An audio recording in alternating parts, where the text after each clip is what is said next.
it's Jamie Super 23, so it's retrograde. Hey everyone, how are you? Good afternoon. I hope all is well in the world. So this is going to be relationships retrograde edition. There's a few questions I want you guys to ask yourselves. Okay, if this person supposedly wanted to be with you, so let's say, for example, they're popping up during this retrograde. This retrograde started, officially kicked off the 28th of May and will officially end the 28th of June 2021. But there will be 2 weeks before retrograde of a shadow period and then 2 weeks for it to linger out. Okay, so I do have kids, so that's what that noise is in the background. There may be some high-pitched squealing. That's what we're doing these days, just at random, a high-pitched squeal. So nobody gets startled. If you get startled, just turn the volume down now because those squeals get really loud. I dropped my cup of tea yesterday. I was so shocked. I was like, oh. Okay, but anyway, back to this. So now that these people are stampeding in, now that retrograde is here, all the exes are showing up. Where were they before retrograde started? Where were they last year, 2 years ago, 3 years ago, 6 months ago, 5 months ago, a week ago? Where were they? Why are they all of a sudden showing up, and why would this time be different? Have they done this to you about 4 or 5 times already? Do they always come back during retrograde and then leave again? Are you involved in a karmic cycle? Is that what this is? You need to ask yourselves these questions. Is this a karmic cycle? Am I just being played for a fool? Why in the world am I yearning for someone who doesn't want me anyway? Why would I be so open to somebody leaving me for someone else? Lying, cheating, scamming me, playing with my head, playing with my heart, coming back and forth. Why am I so open to that? What about me has to change so that I don't feel so comfortable with people disrespecting me, using me, and abusing me? Some of you need to ask yourselves this question. This retrograde could be a retrograde of healing for some of you. Some of you need to see, yeah, maybe that lemon meringue pie looks mighty delicious, but it's riddled with poison.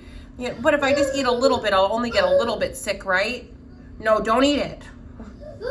Don't eat the poison pie. So for some of you, you really need to, just go inward. And I know it sounds annoying, and I know it's like, but I've been doing inner work for the past 100 years. That's all I do is inner work. Trust me, I get you there. But for some of you, you really need to see why you're allowing this and ask for God and the angels. Do a cord cutting Reiki video. Maybe you took a vow to this person in a past life. That's why you're allowing them to use you and abuse you and come back whenever they see fit and then leave whenever they see fit without any regard for your feelings, thoughts, ideas, the damage that they're doing to you. Some of you even have children with these people that are playing these games. I saw an Instagram post. I don't really know much about what's cool and what's not cool. So if you guys are like, Jamie, that's old news, it probably is. I'm just focused on my kids, myself, my business, my tarot card readings. I don't know what else is going on. So there's this woman, her name is Queen Nija. I could be pronouncing it wrong. I don't know what she does. I don't know who she is, but apparently she's got a baby daddy. So her baby daddy took to Instagram to complain that he never got an invitation to his son's kindergarten graduation. I believe kindergarten, it could have been first grade, but I believe kindergarten graduation. And that he wrote on Instagram, "Daddy loves you," to like a little 5 or 6 year old. What 5 or 6 year old on Instagram? I know my 4-year-old's on TikTok and YouTube, but he's not on the gram. So basically, that was a narcissistic gaslighting move. So instead of him being involved in his child's life and knowing, hey, I got a kindergartner and it's graduation, this time of year is graduation time. My kindergartner's graduating. I will make, moves to attend. He didn't know? That just goes to show how much of a father he is if he doesn't know these things. Why didn't he call up the school? What? So that's a gaslighting move. So now, if Queen Naija was, you know, if she was a little behind and didn't know these tactics and these moves, she might say, maybe it is my fault. Maybe I should beg him to go. Maybe I should be contacting him every 15 minutes, giving him a play-by-play instead of him being a father and coming to see his child or talking to his child on the phone. Maybe I should be begging and pleading with him to do these things that only come natural. So don't let these, so for those of you that have children with these people that are going to come back during retrograde, if they didn't give a darn about the children before retrograde, and now they come back under the guise of, you're not letting me be a mother, you're not letting me be a father. That's just a narcissistic move just to get in your life, get in your business.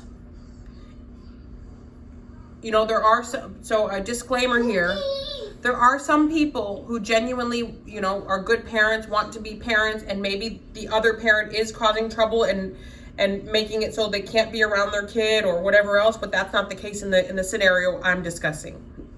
That's not what I'm talking about. I'm talking about people that don't see, don't call, don't do anything, and then pop up during a retrograde and say, I'm here, roll out the red carpet.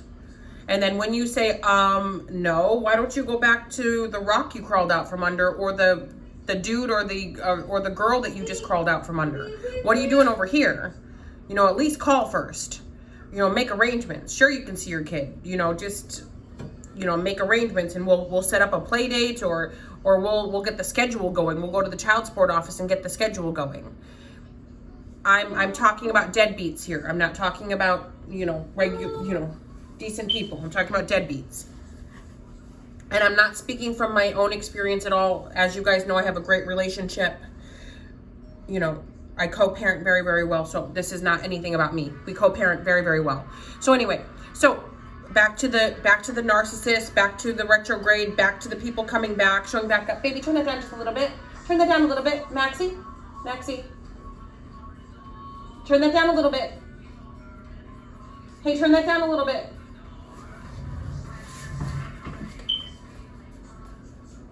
Thank you. Okay. All right, hi. It wasn't 30 seconds. No, turn that down. Turn that down. If it plays for more than 30 seconds, YouTube won't let you get monetized. Okay, so anyway, so back to what I was saying. So this retrograde, some of you can go inward. You can pray and ask for God to cut the cords to these negative people that are harassing you and trying to mess up the good things that you have going on. Also, keep in mind that narcissists never stop lurking. They know your every move. They just do. They're watching your social media. So like, let's say somebody comments on a photo of yours and they're able to see it. They're reading all the comments, and they're going to each person who commented, and they're clicking on their photos and seeing what they're all about to see if they can find anything about you on other people's. It's a very intertwined, delusional mess. So as soon as they think you're doing very, very well, that's when they pop up and been like, oh, it's been such a long time. How have you been? What do you have going on? They already know what you have going on. That's why they showed up. You must be doing halfway decent when they show back up. That's when they show back up. They just do. Either they don't have a roof over their head, they don't have food to eat, they don't have a pot to, you know what, in, or a window to throw it out of. That's why they're coming back, or they just want to ride your coattails. Those are the only reasons that they come back, or their new supply is onto them and they need somebody. They gotta have, because the narcissists can't be by themselves. They just cannot. They can't do that. They always have to have someone feeding their ego, somebody feeding their interests. It's food for them, it's fuel for them. They're energy vampires. They need to suck from. So just this retrograde, some of you need to do some inner work while you're so open to let an energy vampire back in to harm you. Well, they harmed me every other time, they're back again, yay. If that's your stance, you have to figure out why that is your stance. What is the reason? So just protect yourself this retrograde. And of course, if it is, you know, if it's something casual and you're cool and this person isn't hurting you and you're like, yeah, I want them to come back, you know, the D was good, the V was good, and I just want to, you know, just have that back a little bit for a few days, a week, a night. Cool. If that's what you want to do, cool. Do it. But for those of you that are gonna be like, I know it's gonna be forever this time, yet they have the pattern of doing the same, why would they ever commit to you if they're able to do whatever they want? So it's kind of like this.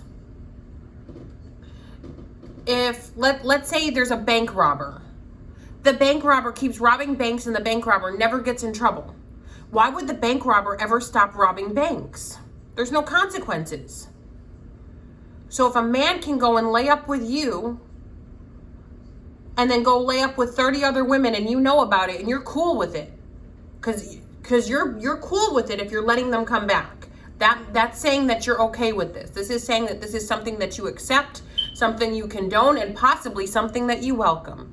The same with men. Men can deal with narcissistic women and other narcissistic men as well. So this isn't just a woman's issue. This is a everybody issue. So if you're with a woman and she cheats on you left and right and you keep opening up the door for her and saying, come back in, baby, yeah. that means she can continue to do it. Why would she stop? If you can do these things without consequences, why would you stop? Hopefully people have morals and wouldn't want to do those things, but this is 2020 and there's definitely a lot of morally bankrupt people running around. So don't allow this. And if you're allowing this, that means that you're welcoming it, and that means the person is going to continue. So pray that you can close the doors to these dead-end situations, these dark, low vibrational situations, so that you can have high vibrational situations, positive situations, so you can find yourself a partner, an equal, someone who's working with you and not against you. So happy Mercury retrograde. Let's try to turn something that may be difficult into a positive. So if you guys want, you can look for my cord cutting video that I have on here. It's labeled vows. Just put vows, VOWS, and Jamie Zebra 23 in the search bar and it will pop up, or you can do your own, or you can look for another one on YouTube. However you want to do it, cut the cords. And once you cut the cords, if you start calling them and pining away for them, you reattach the cords. So that means that you have to redo the vows. You have to keep doing them until it's cut. And if you don't know what you want to do, if you don't know if you're ready to cut cords, you don't have to. Nobody's forcing anybody to do anything here. We all have free will. If some of you want to stay stuck in low vibrational situations, it feels comfortable, it feels like home to you, that's fine. There's some people that took a vow of abuse. I know you're like, what?